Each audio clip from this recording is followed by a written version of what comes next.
I'm happy tonight. I'm not worried about anything. I'm not fearing any man. Don't allow anybody to make you feel that you are nobody. I am happy to join with you today in what will go down in history as the greatest demonstration for freedom in the history of our nation. Top 10, I got a top 10. Got my motivation high for my top 10. Gotta learn from the wise women and men all my life. Like 9 and 9. For my top 10, top 10, 9 and 9. This one's for my top 10.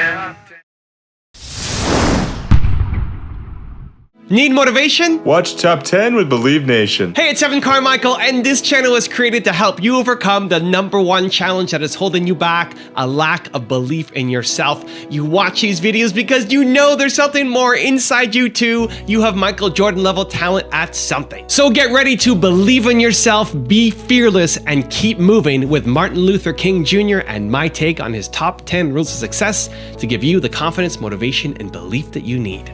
Enjoy. Okay, let's kick it off with rule #1, believe in yourself.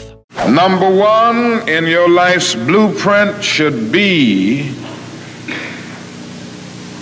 a deep belief in your own dignity, your own worth, and your own somebodyness. Don't allow anybody to make you feel that you are nobody. Always feel that you count. Always feel that you have worth. And always feel that your life has ultimate significance. Rule #2, be fearless. Well, I don't know what will happen now. We've got some difficult days ahead. But it really doesn't matter with me now, because I've been to the mountaintop. I don't mind. Like anybody, I would like to live a long life. Longevity has its place. But I'm not concerned about that now. I just want to do God's will. And He's allowed me to go up to the mountain. And I've looked over and I've seen the promised land. I may not get there with you, but I want you to know tonight that we as a people will get to the promised land.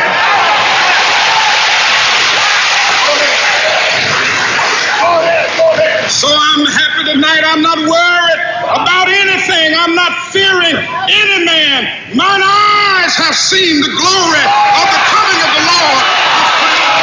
Rule #3, keep moving. Life for me ain't been no crystal stad. It's had tacks in it. Boards torn up, places with no carpet on the floor, bare. But all the time, I's been a climbing on and reaching landings and turning corners and sometimes going in the dark where there ain't been no light. So boy, don't you stop now.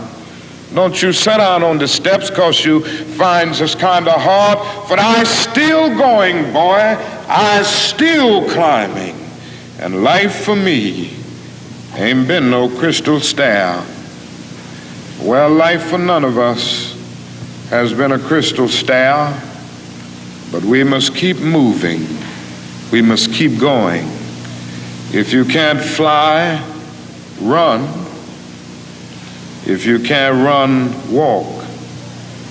If you can't walk, crawl, but by all means, keep moving. Rule #4, follow your morals.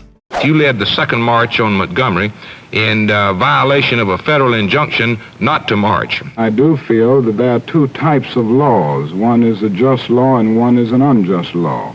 I think we all have moral obligations to obey just laws. On the other hand, I think we have moral obligations to disobey unjust laws, because non-cooperation with evil is as much a moral obligation as is cooperation with good. I think the distinction here is that when one breaks a law that conscience tells him is unjust, he must do it openly, he must do it cheerfully, he must do it lovingly, he must do it civilly, not uncivilly, and he must do it with a willingness to accept the penalty. And any man who breaks a law that conscience tells him is unjust and willingly accepts the penalty by staying in jail in order to arouse the conscience of the community on the injustice of the law is at that moment expressing the very highest respect for law.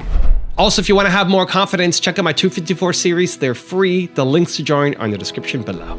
So I'm happy tonight. I'm not worried about anything. I'm not fearing any man. Don't allow anybody to make you feel that you are nobody. Rule number 5, act now. I'm sure you've heard this idea.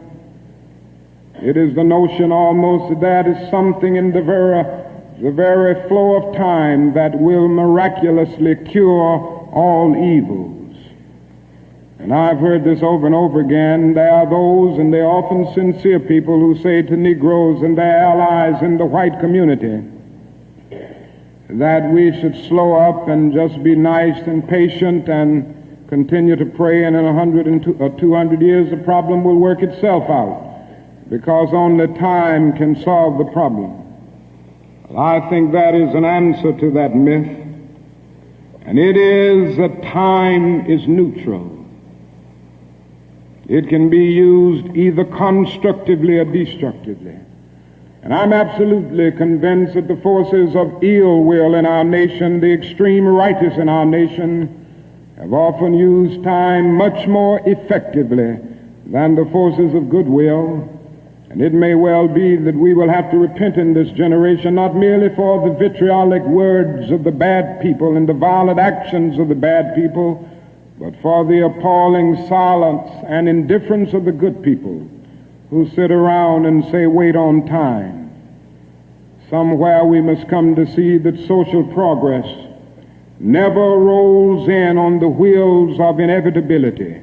It comes through the tireless efforts and the persistent work of dedicated individuals, and without this hard work, time itself becomes an ally of the primitive forces of social stagnation.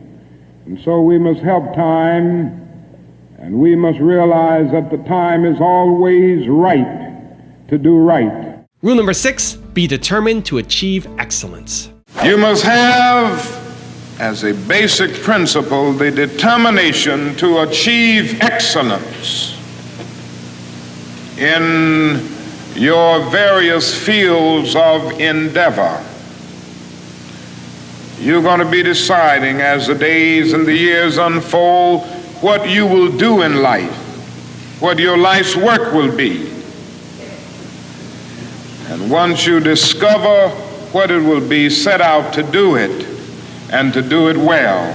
If it falls your lot to be a street sweeper, sweep streets like Michelangelo painted pictures. Sweep streets like Beethoven composed music. Sweep streets like Leontine Price sings before the Metropolitan Opera. And sweep streets like Shakespeare wrote poetry.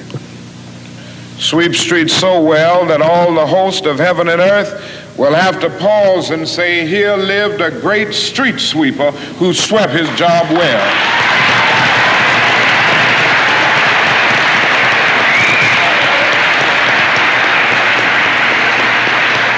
If you can't be a pine on the top of the hill, be a scrub in the valley. But be the best little scrub on the side of the rill. Be a bush if you can't be a tree. If you can't be a highway, just be a trail. If you can't be the sun, be a star. For it isn't by size that you win or you fail. Be the best of whatever you are. Rule number 7, stay true to your principles. How about your relationship with President Johnson? Have you lost favor with Mr. Johnson? Well, I guess the president would have to answer that question. I have taken a position against the administration's policy, and I would hope that the president means what he says when he says that there should always be room for dissent. And we come to a tragic period in our nation when we equate dissent with disloyalty. I believe firmly that it is necessary to have these moments of dissent in order to challenge something that may be leading the whole nation down the wrong path. Do you care if you have lost favor with Mr. Johnson? Well, that isn't, I guess, the most important thing to me. The important thing is that I not lose favor with truth and with what conscience tells me is right and what conscience tells me is just. I'm much more concerned about keeping favor with these principles than keeping favor with a person who may misunderstand the position I take. Rule number 8, learn to accept mistakes. I think our power must be much more than military power. We don't need to prove to the world or anybody our military power. I think we've got to prove our moral power now. Do you feel that this nation has abused, as you say, their power? Oh, I certainly do in the war in Vietnam. I have no doubt about that. I'm not saying that it was done with evil motives in mind. I think we made a huge miscalculation. And when you make a mistake, you ought to confess it. One of the great things about President Kennedy was that he said to the world, to his closest advisors, that he made a mistake in the Bay of Pigs invasion in Cuba, and he said, I never should have listened to the experts. And I think the time has come now for our leaders to say that we've made a grave mistake in Vietnam, and we ought to take the initiative in bringing an end to this conflict. Rule number 9, stand for something. All labor has dignity. Yes. But you are doing another thing. You are reminding not only Memphis, but you are reminding the nation that it is a crime for people to live in this rich nation and receive starvation wage. And rule number 10, the last one before a very special bonus clip, is have a dream. I am happy to join with you today in what will go down in history as the greatest demonstration for freedom in the history of our nation.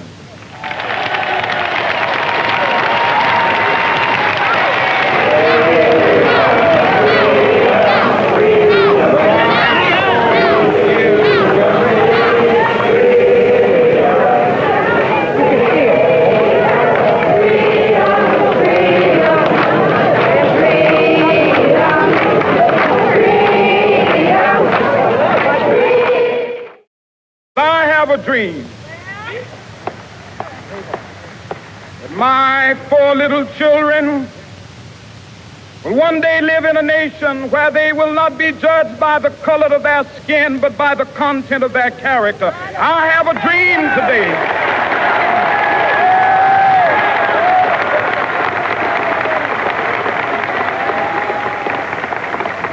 With this faith, we will be able to work together, to pray together, to struggle together, to go to jail together, to stand up for freedom together, knowing that we will be free one day. Let freedom ring, and when this happens, when we allow freedom ring, when we let it ring from every village and every hamlet, from every state and every city, we will be able to speed up that day when all of God's children, black men and white men, Jews and Gentiles, Protestants and Catholics, will be able to join hands and sing in the words of the old Negro spiritual, free at last, free at last. Thank God Almighty, we are free at last.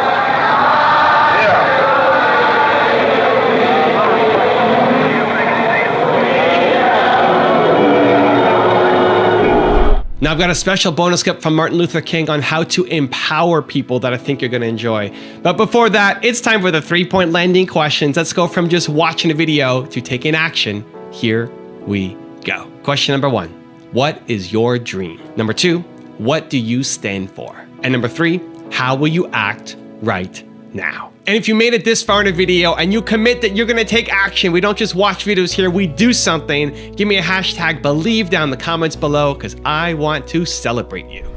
What has the civil rights movement done to the Negro individually from his side? Well, I think the greatest thing that it has done is that it has given the Negro a new sense of dignity, a new sense of somebodyness. And this is maybe the greatest victory that we have won, turning away from the external changes that have come about. I think the greatest thing that has taken place is the internal change in the psyche of the Negro. And the Negro has a sense of pride now that he's desperately needed all along. And he is able to stand up and feel that he is a man. And I think this is the only way ultimately to solve the real problem and the problem that we must grapple with in the future. The Negro has straightened his back up, so to speak, and you can't ride a man's back unless it's bent. And by straightening up his back, he's made it possible to move on in the future and make greater gain.